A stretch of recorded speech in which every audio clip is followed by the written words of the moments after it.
Selamat datang di channel Wow Serem, tempatnya cerita yang dapat membuat bulu kuduk meremang. Yuk, daripada kita lama-lama, langsung saja kita masuk ke dalam ceritanya. Nenek Sari sudah menjual bubur keliling selama lebih dari 30 tahun. Setiap pagi, dia sudah bangun sebelum matahari terbit, menyiapkan dagangannya di dapur kecil rumahnya. Bubur putih hangat dengan topping kacang, suiran ayam, dan kerupuk selalu jadi andalannya. Meski tubuhnya sudah renta, Nenek Sari tetap semangat berkeliling dari satu kampung ke kampung lain. Sehari-hari, Nenek Sari membawa gerobak sederhana yang sudah usang. Kadang gerobaknya harus didorong melewati jalan yang berlubang atau naik turunan curam. Kadang juga ia harus menunggu lama di pinggir jalan supaya ada pembeli yang lewat. Itu bukan hal mudah. Apalagi sekarang makin banyak penjual bubur lain yang juga menawarkan harga murah dan rasa yang hampir sama. Persaingan semakin ketat. Cuaca pun tak selalu bersahabat. Kadang hujan deras turun tanpa ampun, membuat Nenek Sari harus berlindung di bawah pohon atau teras rumah warga yang baik hati. Kadang angin kencang menerpa gerobaknya sampai bubur dan alat-alat dagang berantakan. Namun nenek tetap bertahan. Baginya menjual bubur bukan hanya soal uang, tapi juga menjaga tradisi dan memenuhi kebutuhan hidup sehari-hari. Hari itu, seperti biasa nenek berkeliling dari pagi sampai menjelang sore. Ia melewati jalan-jalan kecil di desa-desa sekitar. Udara mulai dingin ketika matahari mulai turun ke peraduan. Nenek yang sudah merasa lelah, berjalan pelan sambil mendorong gerobaknya yang berat. Di depannya ada sebuah rumah makan Tegal yang selama ini sering ramai dikunjungi orang. Biasanya di waktu seperti ini, rumah makan itu masih penuh dengan pengunjung yang makan bersama keluarga atau teman-temannya. Tapi hari ini suasananya berbeda. Rumah makan itu terlihat sunyi. Lampu-lampu penerang di depan rumah makan masih menyala, tapi tak ada suara ramai atau gelak tawa yang biasanya terdengar. Nenek Sari yang sudah lama mengenal rumah makan itu pun merasa ada yang aneh. Ia tidak tahu apa yang sebenarnya terjadi, tapi instingnya mengatakan sesuatu tidak biasa. Meski begitu, tubuhnya sudah terlalu lelah untuk meneruskan perjalanan. Tanpa pikir panjang, Nenek Sari pun mendorong gerobaknya masuk ke halaman depan rumah makan dan duduk di kursi kayu yang terletak di sana. Ia menarik napas panjang, mencoba menghilangkan rasa capek di tubuhnya. Beberapa saat nenek diam sambil menatap rumah makan itu. Hatinya mulai merasa tidak nyaman, tapi ia tidak tahu harus berkata apa.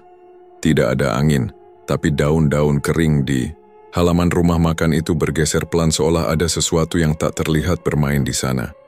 Sambil sesekali mengelus gerobaknya, nenek teringat masa-masa dulu saat rumah makan itu selalu ramai dan penuh tawa. Namun sekarang, sepi dan sunyi. Ia berpikir mungkin pemiliknya sedang mengalami kesulitan. Seorang pemuda yang bekerja di rumah makan itu keluar sebentar, menatap nenek dengan tatapan sedikit bingung. Namun ia hanya mengangguk dan kembali masuk. Nenek Sari tidak mau mengganggu, dia memilih diam dan terus merasakan suasana yang semakin aneh. Dalam hati, nenek mulai bertanya-tanya, kenapa tempat yang biasanya penuh kehidupan ini jadi terasa seperti ada yang salah. Rasa dingin menjalar ke tulang, meskipun udara malam tidak begitu dingin malam itu. Sesekali nenek menoleh ke sekeliling, mencoba memastikan apakah ada sesuatu yang terlihat atau terdengar. Malam itu, Nenek Sari merasa waktu berjalan lebih lambat. Rasanya seperti ada sesuatu yang mengawasi dari balik bayang-bayang gelap. Tapi apa itu? Ia belum bisa memastikan. Ketika ia hendak berdiri dan melanjutkan perjalanan, tiba-tiba pintu rumah makan terbuka pelan. Seorang pria tua muncul, pemilik rumah makan. Ia membawa secangkir teh hangat dan berjalan pelan menuju nenek. Wajahnya tampak lelah, tapi ada rasa terima kasih yang tersirat di matanya. Ini, Mbok Sari. Silakan diminum, biar hangat, kata pria itu dengan suara lembut. Nenek Sari menerima teh itu sambil tersenyum. Ia merasa hangatnya teh sedikit mengusir rasa dingin yang masuk ke tubuhnya. Tapi dalam hati, rasa penasaran dan kekhawatiran tidak hilang begitu saja. Sambil menyesap teh hangat, nenek mulai memperhatikan lebih detail rumah makan itu. Meja-meja, kosong piring-piring yang sudah tak terpakai, dan suasana hening yang terasa berat. Nenek tahu ada sesuatu yang harus ia cari tahu lebih jauh. Setelah istirahat cukup, nenek mengemasi gerobaknya. Malam sudah mulai larut dan udara semakin dingin. Sebelum pergi, ia menoleh lagi ke arah rumah makan itu, berharap hari esok akan membawa kabar yang lebih baik. Langkah nenek berjalan pelan meninggalkan rumah makan, tapi rasa aneh itu terus mengikuti. Ia tahu, perjalanan bubur kelilingnya kali, ini akan membawa cerita yang berbeda dari biasanya. Dan tanpa sadar, malam itu menjadi awal dari sesuatu yang tidak bisa ia abaikan. Keesokan harinya, Nenek Sari sudah mulai berkeliling lagi seperti biasa. Namun pikirannya masih terus tertuju pada rumah makan Tegal yang kemarin terlihat begitu sepi dan sunyi.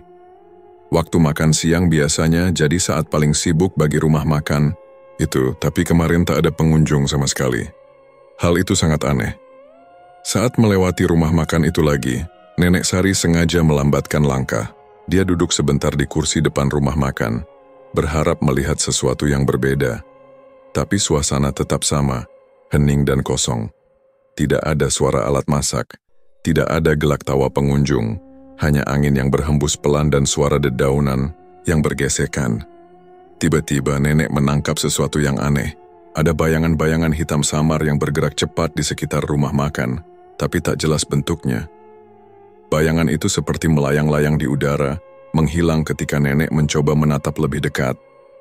Awalnya nenek pikir itu mungkin ilusi, mata atau bayangan dari pepohonan. Tapi perasaan tidak nyaman makin kuat. Pemilik rumah makan Pak Raji keluar dari dapur. Wajahnya tampak lelah dan agak cemas. Dia menyapa nenek dengan suara pelan. "Mbok Sari, kau lewat lagi ya? Mau makan bubur?" Tanyanya sambil tersenyum tipis. Nenek hanya mengangguk. "Iya Pak, tadi saya lewat dan duduk sebentar. Rumah makan sepi sekali Pak. Ada yang aneh ya?"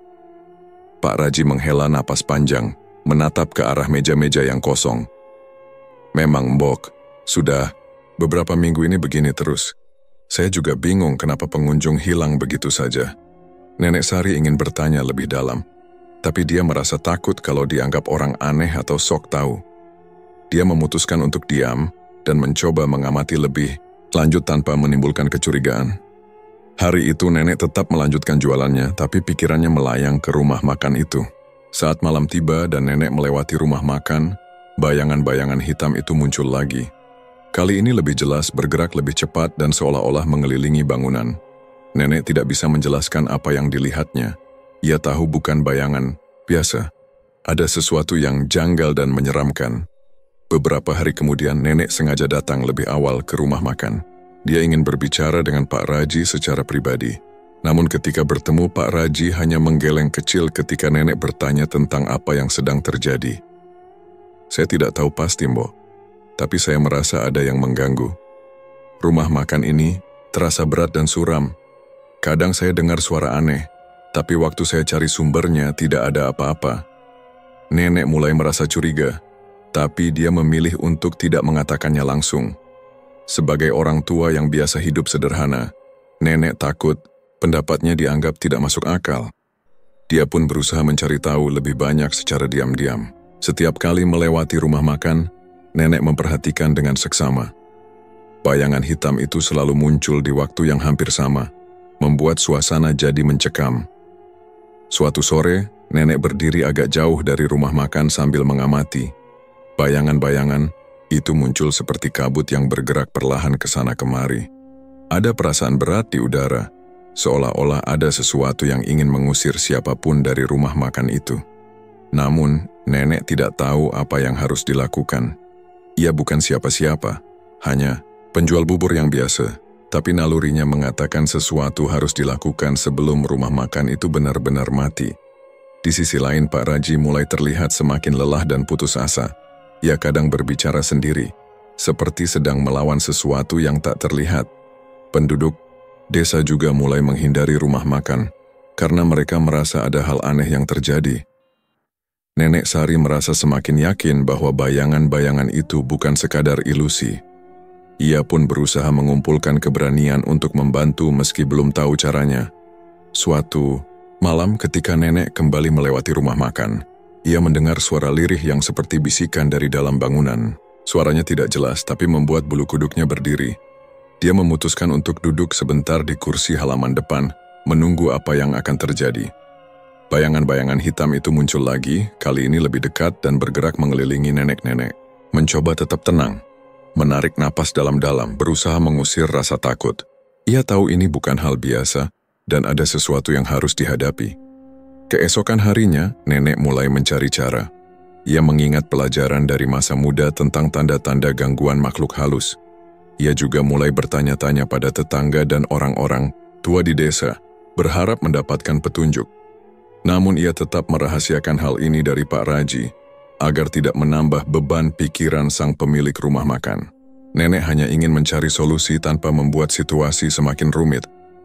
Malam demi malam nenek terus mengamati rumah makan itu, dan bayangan-bayangan tak kasat mata itu tidak pernah hilang. Mereka seperti terus mengintai, menghalangi langkah rumah makan agar tidak hidup kembali. Meski ketakutan, Nenek Sari bertekad tidak akan menyerah. Ia merasa sudah waktunya untuk turun tangan walau belum tahu bagaimana caranya. Nenek tahu, ini bukan hanya soal rumah makan, tapi juga soal menjaga keselamatan pemilik dan orang-orang yang bergantung pada tempat itu. Malam-malam berikutnya, nenek mulai membawa perlengkapan sederhana yang biasa digunakan untuk menjaga diri dari gangguan makhluk halus. Tapi ia masih mencari tahu bagaimana melawan bayangan tanpa wajah itu. Sementara itu, Pak Raji yang mulai putus asa, melihat nenek yang terus datang dan duduk di depan rumah makannya, merasa ada harapan kecil muncul. Nenek Sari sendiri tahu, perjuangan sesungguhnya baru akan dimulai. Bayangan tanpa wajah itu bukan hanya mengusir pelanggan, tapi juga mengancam keselamatan rumah makan dan orang-orang di sekitarnya. Bab kedua ini berakhir dengan Nenek Sari duduk di kursi yang sama, menatap gelapnya, malam dan bayangan hitam yang semakin dekat, bersiap menghadapi apapun yang akan datang. Beberapa hari setelah Nenek Sari semakin sering duduk di depan rumah makan itu, suasana di sekitar rumah makan Tegal makin terasa aneh. Udara terasa berat dan sunyi, jauh dari keramaian yang biasa terlihat. Nenek mulai menyadari ada hal lain yang tidak bisa dijelaskan dengan akal sehat.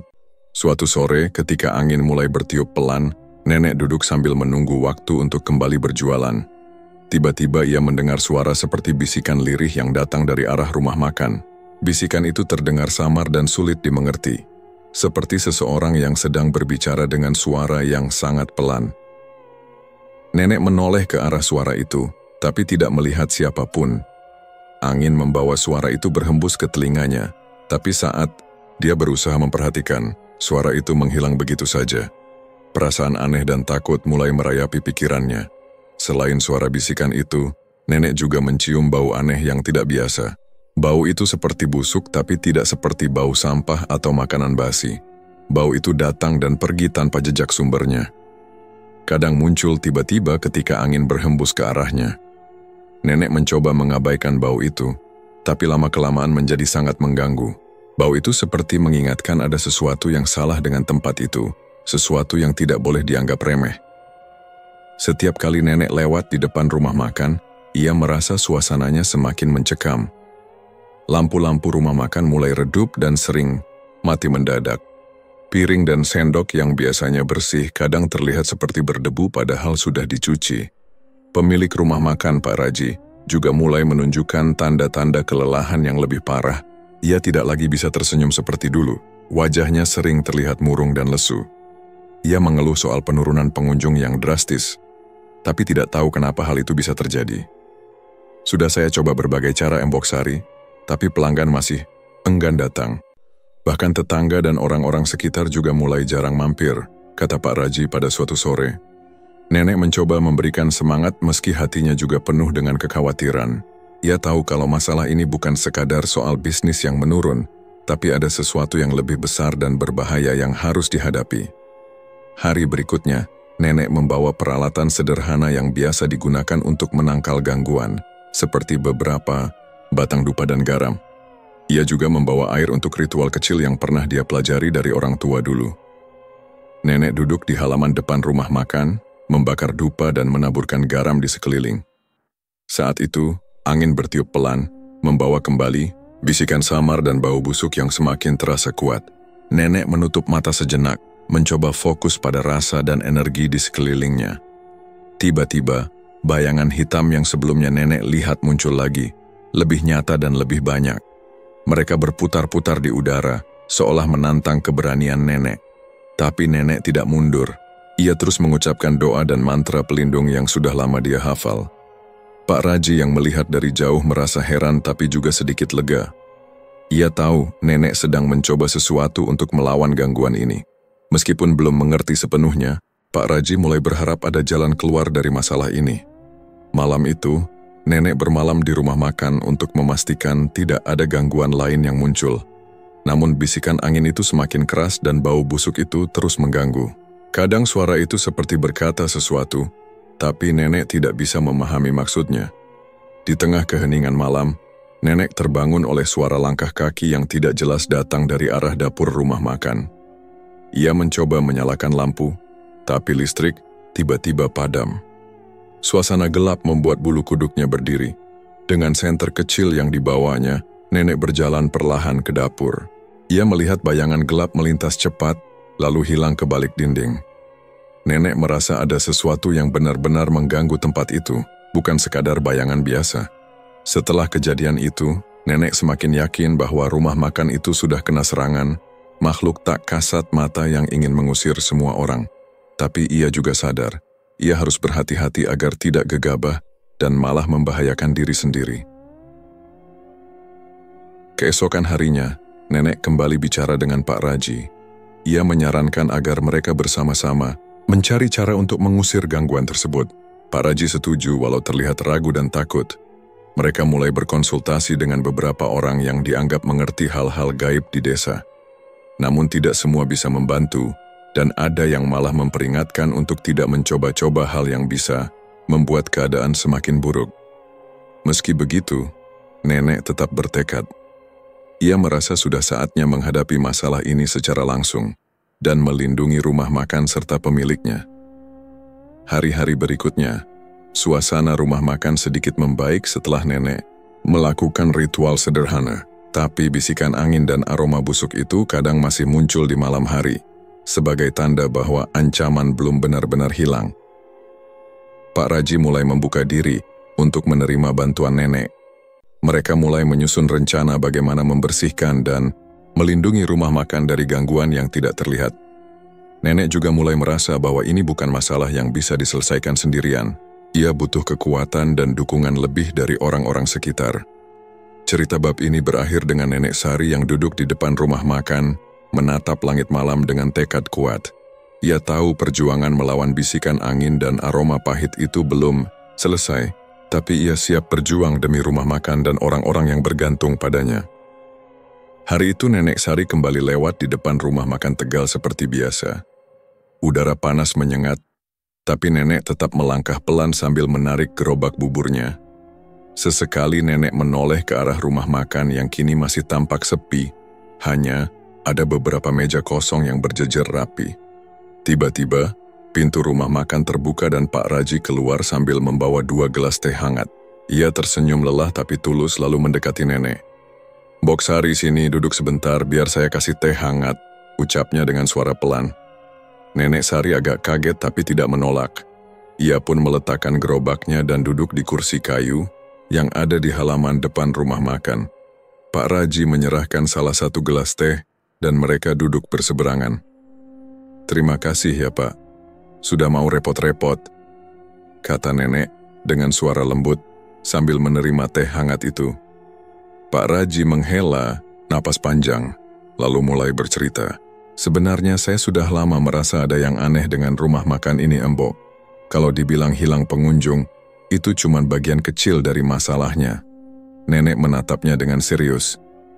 "Apa yang sebenarnya terjadi, Pak?" Pak Raji menunduk sebentar, lalu berkata pelan. "Ada sesuatu yang tak kasat mata, Mbok. Makhluk yang suka ganggu rumah makan ini. Mereka datang malam-malam bikin suasana jadi mencekam, sampai pengunjung takut mampir." Nenek Sari mengernyitkan dahi. "Makhluk tak kasat mata? Maksud Bapak apa?" Pak Raji mengusap wajahnya dengan tangan. "Saya sendiri juga belum paham." "Betul, Embok. Tapi mereka bukan makhluk biasa. Bayangan tanpa wajah yang suka muncul di sini, suara-suara aneh, bau busuk yang tiba-tiba muncul. Itu semua tanda-tanda gangguan dari makhluk halus." Nenek terdiam sejenak memikirkan cerita Pak Raji. Ia pernah dengar kisah seperti itu dari orang-orang tua di desanya tapi belum pernah mengalaminya langsung. Tapi kenapa mereka ganggu rumah makan Bapak? Apa ada yang Bapak lakukan sehingga mereka marah? Tanya nenek hati-hati. Pak Raji menggeleng. Saya tidak tahu pasti. Saya hanya menjalankan usaha biasa, gak pernah sengaja menyakiti siapapun. Mungkin tempat ini pernah jadi tempat yang mereka anggap milik mereka dulu, atau mereka gak suka ada aktivitas di sini. Nenek Sari menatap ke arah rumah makan, melihat meja-meja yang kosong dan suasana yang begitu sunyi. Kalau begitu, kita harus cari cara supaya mereka gak ganggu lagi. Rumah makan ini penting buat Bapak, kan? Pak Raji mengangguk pelan. Betul, Mbok. Tapi saya sudah capek, saya butuh bantuan. Nenek merasakan sesuatu seperti panggilan hati. Ia tahu ia harus membantu Pak Raji, meskipun dirinya hanya seorang nenek tua penjual bubur biasa. Kalau begitu, saya akan bantu, Pak. Saya mungkin bukan ahli, tapi saya sudah tahu beberapa hal dari pengalaman hidup saya. Kita bisa coba usir gangguan itu dengan cara yang saya tahu, ucap nenek dengan tegas. Pak Raji tersenyum sedikit. Terima kasih, Mbok Sari. Saya senang ada yang mau membantu saya. Mereka lalu mengobrol lebih lama, membahas hal-hal kecil yang bisa dilakukan. Nenek menjelaskan tentang ritual sederhana yang bisa dilakukan untuk membersihkan tempat dan mengusir gangguan, seperti membakar dupa, menabur garam, dan membaca doa-doa tertentu. Pak Raji mendengarkan dengan penuh perhatian, sesekali mengangguk dan mencatat beberapa hal di pikirannya. Meski masih ragu, ia mulai merasa ada harapan kecil untuk menyelamatkan rumah makannya. Besok saya akan coba lakukan apa yang Mbok sarankan, kata Pak Raji serius. Nenek tersenyum. Bagus, Pak, tapi kita harus sabar dan telaten. Gangguan seperti ini nggak hilang begitu saja. Mereka pun sepakat untuk saling membantu. Nenek Sari akan datang setiap hari untuk memantau kondisi rumah makan, sekaligus memberikan dukungan moral. Setelah selesai minum teh, nenek beranjak untuk melanjutkan berjualan. Pak Raji mengantar ke pintu sambil tersenyum. Hari-hari berikutnya, nenek mulai melakukan ritual sederhana di sekitar rumah makan. Ia membakar dupa, menaburkan garam, dan membaca doa di sudut-sudut rumah makan yang dianggap rawan gangguan. Kadang ia melihat bayangan hitam masih berkeliaran, tapi keberanian nenek tidak goyah. Ia percaya dengan usaha dan doa, gangguan itu bisa dikurangi. Pak Raji mulai ikut membantu membersihkan rumah makan dan membuka diri pada tetangga agar mereka kembali mampir. Meski belum sepenuhnya pulih, suasana rumah makan perlahan mulai terasa lebih ringan. Nenek merasa lega bisa membantu.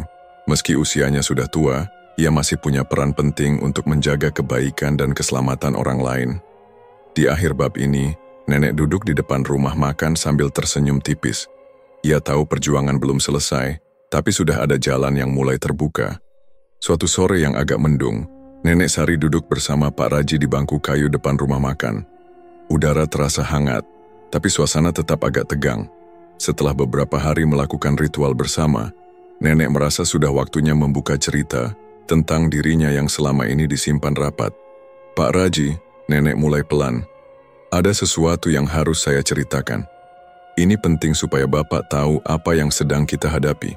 Pak Raji menatap nenek dengan serius. Apa itu, Mbok Sari? Saya siap mendengarkan. Nenek menghela napas panjang, mengingat masa lalunya yang sudah lama terkubur. Saya dulu pernah belajar ilmu gaib dari nenek saya.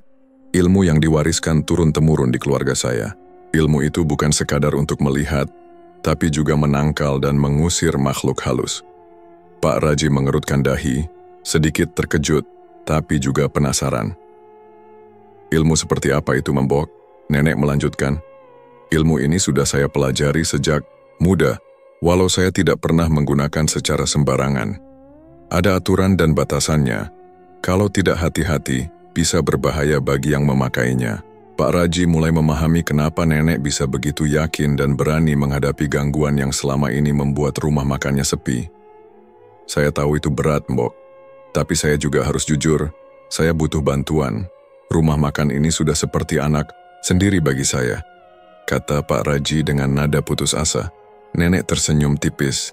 Saya paham, Pak. Itulah kenapa saya memutuskan untuk turun tangan lebih jauh. Saya tidak akan membiarkan tempat ini hancur tanpa perlawanan. Namun nenek juga mengingatkan, tapi Bapak harus tahu menggunakan ilmu ini bukan hal mudah. Ada risiko yang harus dihadapi.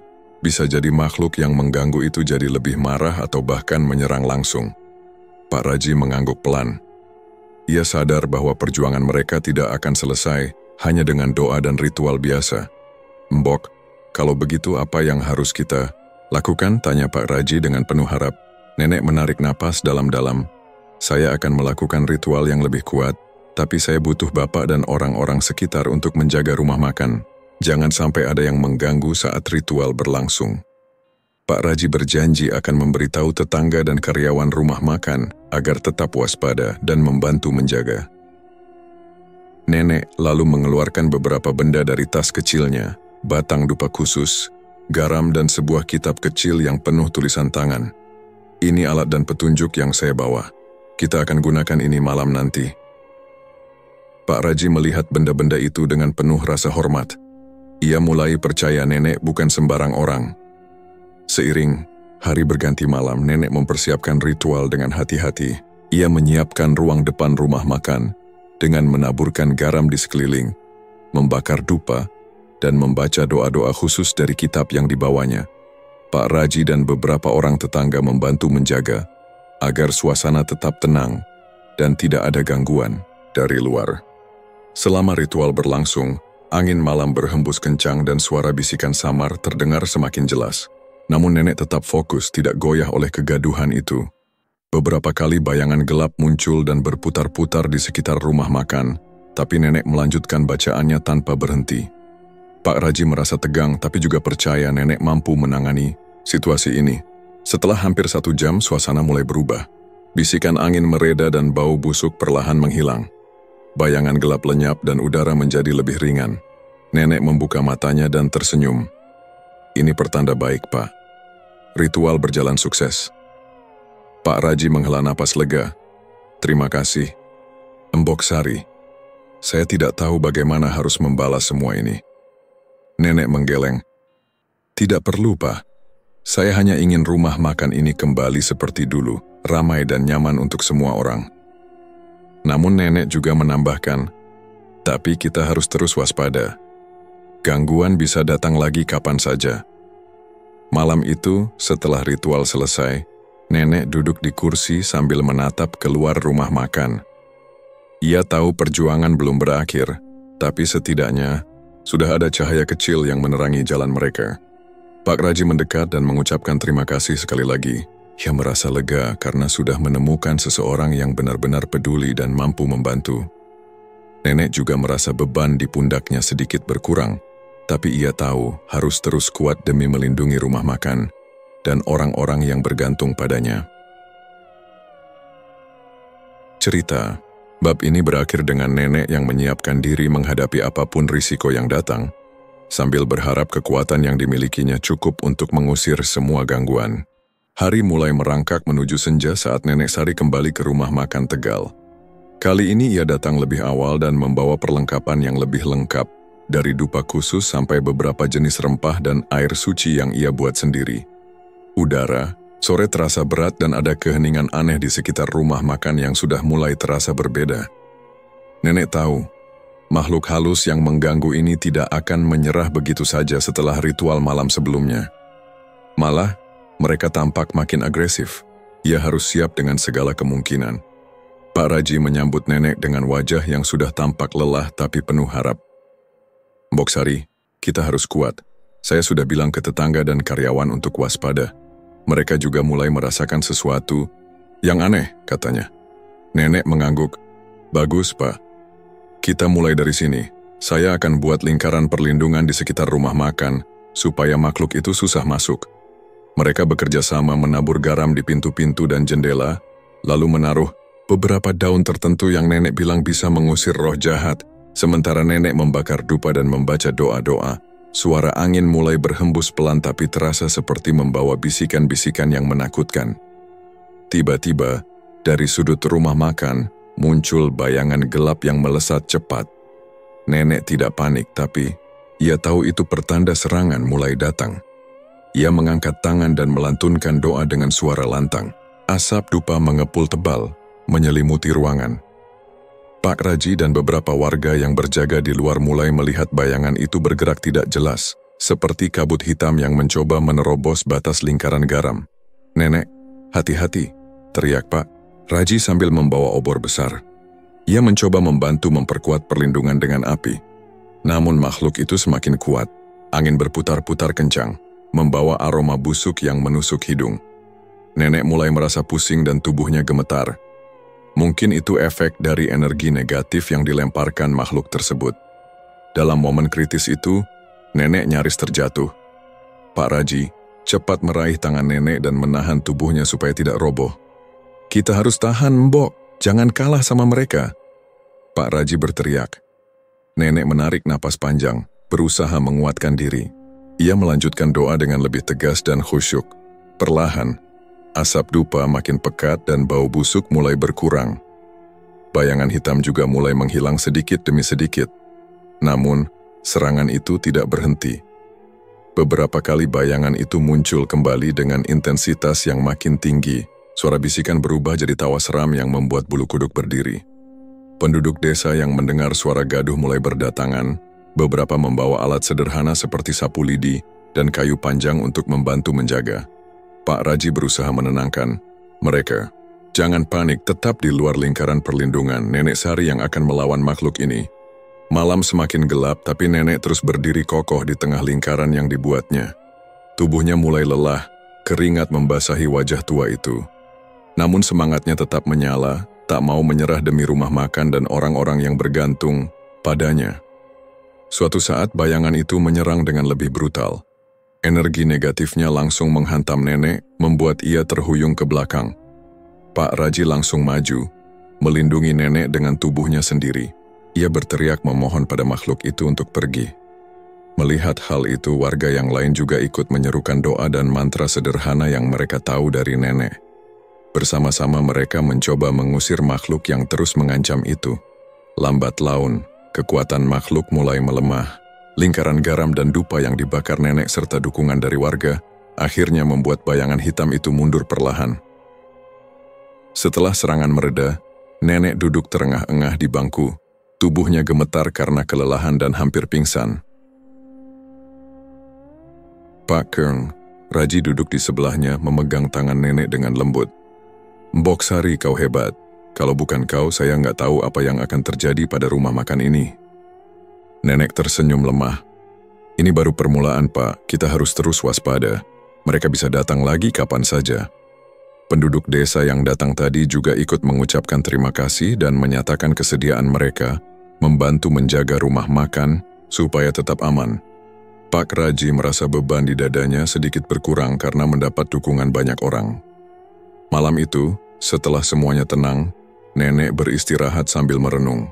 Ia tahu pertempuran ini belum selesai, tapi ia merasa yakin dengan semangat dan kekuatan yang mereka miliki bersama. Setelah malam yang panjang penuh perjuangan, pagi akhirnya datang dengan suasana yang berbeda di sekitar rumah makan Tegal. Udara terasa segar dan hangat, seolah-olah ada energi baru yang mengalir di setiap sudut tempat itu. Nenek Sari duduk di depan rumah makan sambil menikmati secangkir teh hangat yang diberikan oleh Pak Raji. Pak Raji tersenyum lega. "Mbok Sari, rumah makan kita sudah mulai ramai lagi. Pelanggan berdatangan sejak pagi tadi. Rasanya seperti sebelum semuanya terjadi," ucapnya dengan penuh rasa syukur. Nenek menanggapi dengan senyum lembut. "Saya senang dengar itu, Pak. Tapi kita jangan cepat puas. Kita harus terus jaga supaya rumah makan ini tetap aman." Pak Raji mengangguk setuju. Ia tahu, berkat nenek, rumah makannya bisa kembali hidup. Tapi dia juga sadar perjuangan belum sepenuhnya selesai. Sejak ritual terakhir, tak ada lagi bayangan gelap yang muncul atau bau aneh yang mengganggu. Suasana jadi nyaman, dan orang-orang mulai kembali percaya untuk makan di sana. Bahkan beberapa tetangga yang sebelumnya enggan datang, kini kembali membawa keluarganya. Nenek Sari melihat perubahan itu dengan hati yang lega. Ia tahu, kehadirannya di desa ini membawa dampak yang besar. Namun di dalam hatinya nenek tahu tugasnya belum selesai sepenuhnya. Ia masih punya perjalanan panjang di depan. "Pak Raji," kata nenek pelan, "saya harus lanjut jual bubur keliling. Tapi saya akan selalu mendoakan rumah makan ini supaya tetap diberkahi. Pak Raji terlihat sedih harus melepas nenek pergi, tapi juga mengerti bahwa nenek punya panggilan sendiri. Terima kasih Mbok Sari. Kamu sudah membantu lebih dari yang saya harapkan. Rumah makan ini seperti keluarga kedua bagi saya, dan kamu sudah jadi bagian dari itu. Mereka saling berjabat tangan erat tanda rasa hormat dan terima kasih. Setelah mengisi tenaga dan beristirahat sebentar, nenek mengemasi barang dagangannya. Ia berterima kasih pada semua yang telah membantunya dan bersiap melanjutkan perjalanan kelilingnya. Sebelum pergi, nenek menyempatkan diri untuk memberikan beberapa tips kepada Pak Raji agar rumah makan bisa terus dijaga dan dijauhkan dari gangguan lagi. Ia juga meminta Pak Raji untuk tetap menjaga kebersihan dan kekompakan warga sekitar. Pak Raji berjanji akan melakukan semua itu. Ia sudah belajar banyak dari nenek tentang pentingnya kekuatan doa, gotong royong, dan menjaga lingkungan agar tetap bersih dari energi negatif. Nenek berjalan keluar dari halaman rumah makan dengan langkah yang tenang tapi mantap. Ia membawa tas dagangannya dan tongkat kecil untuk berjalan. Warga desa banyak yang keluar untuk mengucapkan selamat tinggal dan berterima kasih. Anak-anak melambaikan tangan dan beberapa orang dewasa menyunggingkan senyum hangat. Nenek membalas dengan senyum ramah dan lambaian tangan. Jaga diri baik-baik ya semua. Semoga rumah makan ini selalu diberkahi. Langkah nenek semakin menjauh, meninggalkan rumah makan Tegal yang kini kembali bersinar dengan cahaya baru. Di perjalanan, nenek merasa hatinya ringan. Meski perjalanan masih panjang dan tantangan pasti akan datang, nenek yakin kebaikan dan keberanian akan selalu menang jika terus dijaga. Cerita ini ditutup dengan nenek yang melanjutkan perjalanan kelilingnya, meninggalkan jejak kebaikan dan keajaiban yang tak mudah dilupakan oleh warga desa itu.